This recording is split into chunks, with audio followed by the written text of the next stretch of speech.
warahmatullahi wabarakatuh. Apa kabar teman-teman semuanya? Semoga semua dalam keadaan sehat walafiat ya. Diberikan kesehatan, kelancaran, serta kemudahan dalam segala urusan apapun itu. Hari ini semangat kita makin kita kuat mental.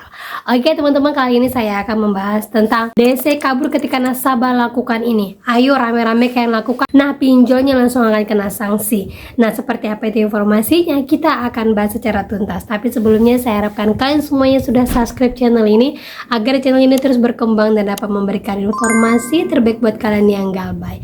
Oke teman-teman, ini dia buat kalian.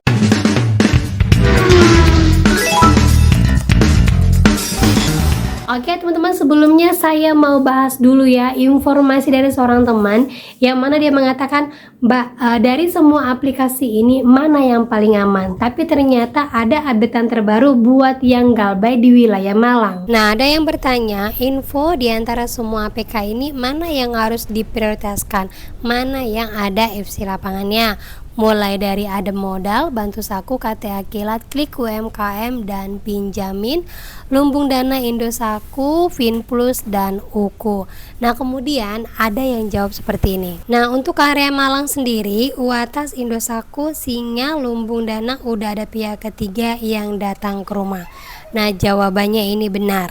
Nah, selain dari itu tidak ada, hanya random dan biasanya keluar kondar. Nah, itu dia teman-teman ya. Jadi buat teman-teman di daerah Malang, sebenarnya Indosaku ini udah lama ya, tapi sekarang sudah mulai rame pula lagi untuk Lumbung Dana, Singa, dan teman-temannya. Jadi buat kalian yang ada galbay di sini, walaupun saya katakan ini masih random, tapi tidak menutup kemungkinan bisa saja datang ke rumah kalian.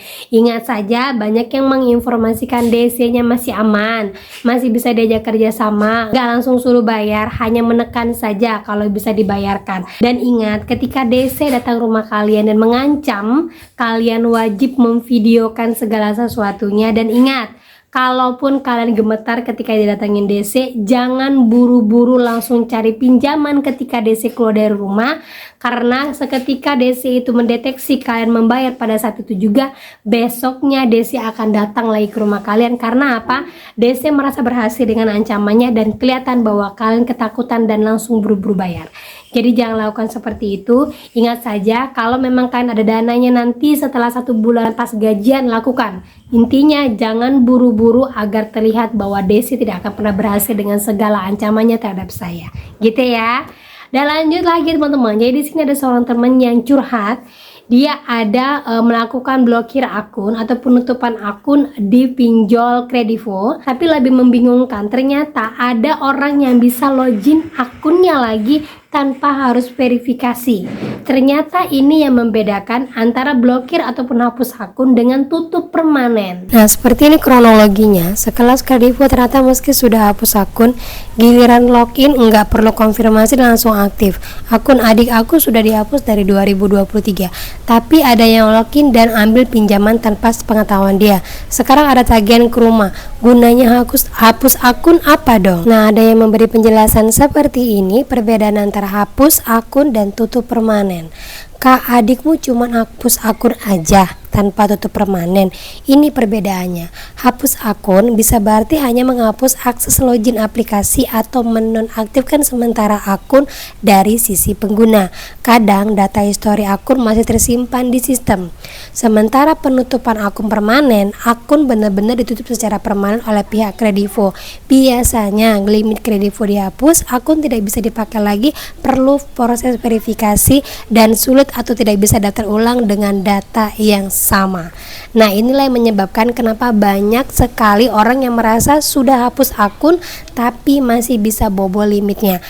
Padahal yang dilakukan adalah hapus sementara akun, bukan tutup permanen selamanya. Nah, itu dia teman-teman ya. Jadi bukan hanya Kredivo, semua akun pinjol yang memang kalian merasa sudah melunaskannya dan tidak mau menggunakannya lagi karena gak mau saya berusaha lagi dengan pinjol, lakukan yang namanya tutup permanen. Tutup akun secara permanen, otomatis limit kalian akan dihapus, nama kalian akan dihapus, data kalian akan dihapus.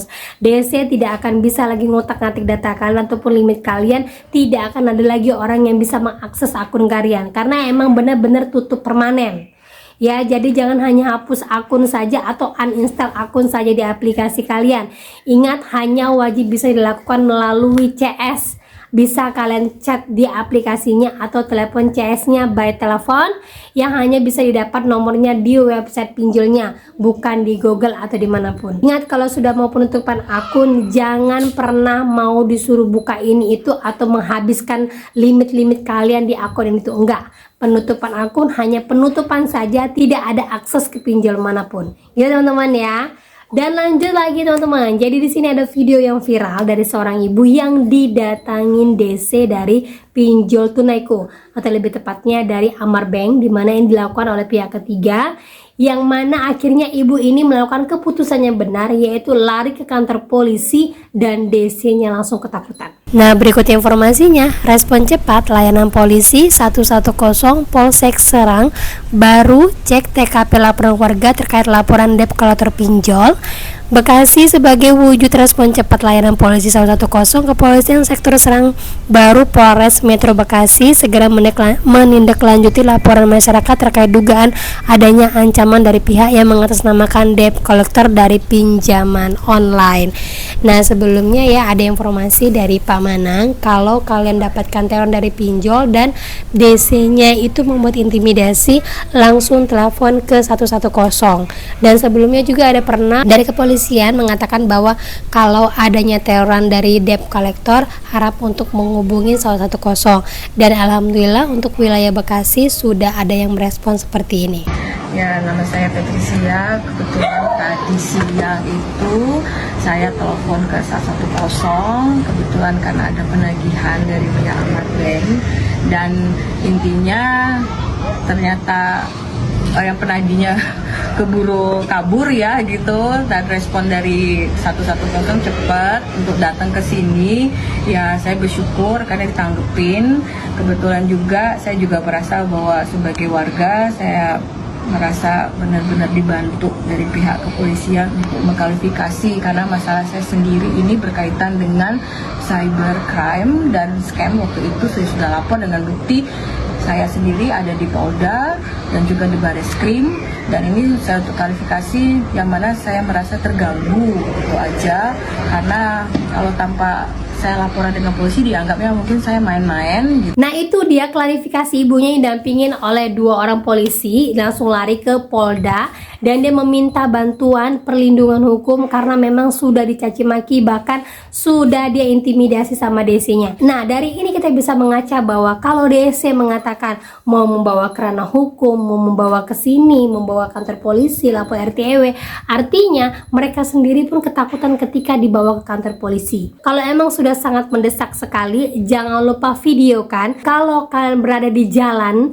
dikejar-kejar sama DC seperti video saya sebelumnya, larilah ke kantor polisi. Dan saya pastikan lagi, ingat, galbay itu tidak semengerikan yang kalian pikirkan. Biasanya yang terjadi seperti ini hanya dalam tempat-tempat tertentu saja, dan hanya pinjol-pinjol tertentu saja. Contohnya seperti Kredivo ataupun seperti Tunaiku. Nah, biasanya 2 pinjol ini aja yang agak rentan. Jadi kalau kalian menanyakan sama saya, Mbak, Kredivo aman nggak di galbay? Saya selalu bilang ini nggak aman. Ini sangat mengerikan. Kalau kalian kuat mental, lanjutkan. Tapi kalau tidak, lebih baik Kredivonya dibayarkan, yang lainnya diabaikan. Seperti itu ya, atau tidak menggunakan pinjol Kredivo sama sekali, gitu ya.